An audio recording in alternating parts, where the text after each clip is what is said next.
বিসমিল্লাহির রহমানির রহিম। প্রিয় দেশবাসী, আসসালামু আলাইকুম। গৌরবজনক এই ঐতিহাসিক মুহূর্তে বাংলাদেশের সাহসী ছাত্র জনতাকে বিরচিত অভিনন্দন। হাজারো শহীদের প্রাণের বিনিময় জনতার ঐতিহাসিক এই বিপ্লবের মধ্যে দিয়ে গণহত্যাকারী খুনি হাসিনার পতন হয়েছে, রাহু মুক্ত হয়েছে আমাদের প্রিয় বাংলাদেশ। জনতার বিপ্লবের প্রথম ধাপ চূড়ান্তভাবে সফল হয়েছে। লাখো শহীদের প্রাণের বিনিময়ে অর্জিত বাংলাদেশ কখনো পরাজয় মানতে পারে না। এই ঐতিহাসিক বিপ্লবের মধ্যে দিয়ে আবারও প্রমাণিত হয়েছে, দল মত নির্বিশেষে সকলে ঐক্যবদ্ধ থাকলে এই বাংলাদেশকে কেউ কখনো পরাজিত করতে পারে না, পারবে না। প্রিয় দেশবাসী, বিজয়ের এই ঐতিহাসিক মুহূর্তে আমি আজ সেই সব মায়েদের প্রতি বিনম্র শ্রদ্ধা জানাই, এই গণবিপ্লবে যারা তাদের প্রিয় সন্তানকে হারিয়েছেন। এভাবে গত 15 বছরে ফ্যাসিবাদী শাসনকালে অনেক সন্তান তার প্রিয়তম পিতাকে হারিয়েছেন, অনেক স্ত্রী প্রিয়তম স্বামী হারিয়েছেন। গুম খুন অপহরণ করে অসংখ্য মায়ের বুক খালি করে দেওয়া হয়েছে। আপনাদের সন্তানের শহীদ মৃত্যু, স্বজনদের ত্যাগ, তিতিক্ষায় 2024 সালের 5ই আগস্ট প্রিয় বাংলাদেশ আরেকটি বিজয় দেখেছে। জনতার ঐতিহাসিক বিপ্লব সফল করতে গিয়ে অসংখ্য ছাত্র জনতা আহত হয়েছেন। বাসায়, হাসপাতালে কিংবা ক্লিনিকে চিকিৎসাধীন যন্ত্রণাবিদ্ধ সময়ে সমস্ত ভালোবাসা নিয়ে আপনাদের পাশে আজ সারা বাংলাদেশ। খুনি হাসিনার বিরুদ্ধে আন্দোলন করতে গিয়ে অসংখ্য মানুষ মিথ্যে মামলা ও রাজনৈতিক উদ্দেশ্য প্রণোদিত মামলায় গ্রেফতারের শিকার হয়েছেন, কারাগারে নিক্ষিপ্ত হয়েছেন। আমি অবিলম্বে তাদের বিরুদ্ধে দায় করা সকল মামলা প্রত্যাহার এবং তাদের কারামুক্তির দাবি জানাচ্ছি। একই সঙ্গে ছাত্রছাত্রীরা যাতে আবার স্বাভাবিকভাবে হলে, হোস্টেলে, ক্লাসে ফিরতে পারেন এবং পরীক্ষায় অংশ নিতে পারেন, আশা করি সেই পদক্ষেপ দ্রুত গ্রহণ করা হবে।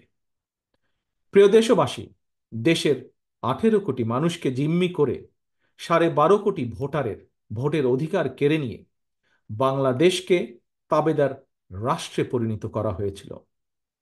হত্যাকারী, গণহত্যাকারী খুনি হাসিনার পতনের মধ্যে দিয়ে জনগণ তাদের গণতন্ত্র, মানবাধিকার, লুণ্ঠিত ভোটের অধিকার পুনঃপ্রতিষ্ঠার পথ সুগম করেছে। এর মধ্যে দিয়ে জনগণের বিপ্লবের প্রথম ধাপ সফলভাবে সম্পন্ন হয়েছে।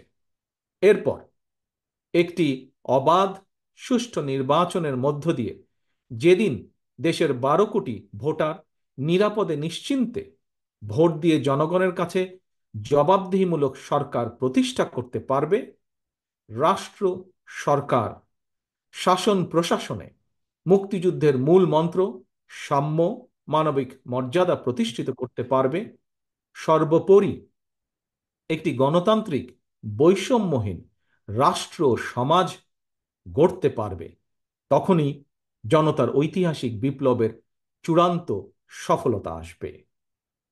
প্রিয় দেশবাসী, জনতার ঐতিহাসিক বিপ্লবকে চূড়ান্ত লক্ষ্যে পৌঁছতে তাই যথাসম্ভব দ্রুততম সময়ের মধ্যে একটি অবাধ, সুষ্ঠু, নিরপেক্ষ নির্বাচনের আয়োজন করতে হবে। জনগণের দ্বারা নির্বাচিত প্রতিনিধিদের কাছে দ্রুততম সময়ের মধ্যে অবশ্যই ক্ষমতা হস্তান্তর করতে হবে। একটি বৈষম্যহীন গণতান্ত্রিক বাংলাদেশ প্রতিষ্ঠার লক্ষ্যে একটি অবাধ, সুষ্ঠু নির্বাচন আয়োজনের জন্য বিএনপি সহ বাংলাদেশের প্রতিটি গণতান্ত্রিক রাজনৈতিক দল সব রকমের সহযোগিতা করবে। প্রিয় দেশবাসী, এবার আমি আপনাদের কাছে একটি বিনীত আহ্বান রাখতে চাই। বিজয়ীর কাছে পরাজিতরা নিরাপদ থাকলে বিজয়ের আনন্দ মহিমান্বিত হয়। সুতরাং বিজয়ের এই আনন্দঘন সময়ে রাহুমুক্তির এই ঐতিহাসিক মুহূর্ত শান্তভাবে উদযাপন করুন। অনুগ্রহ করে কেউ প্রতিশোধ কিংবা প্রতিহিংসা পরায়ণ হবেন না।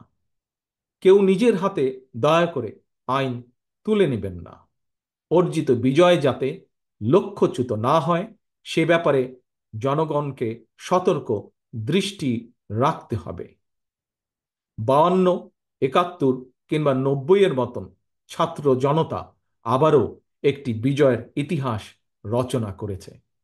প্রিয় দেশবাসী, আবারও আপনাদের সকলকে বিরচিত অভিনন্দন। আল্লাহ হাফেজ। বাংলাদেশ জিন্দাবাদ। বাংলাদেশ জাতীয়তাবাদী দল জিন্দাবাদ।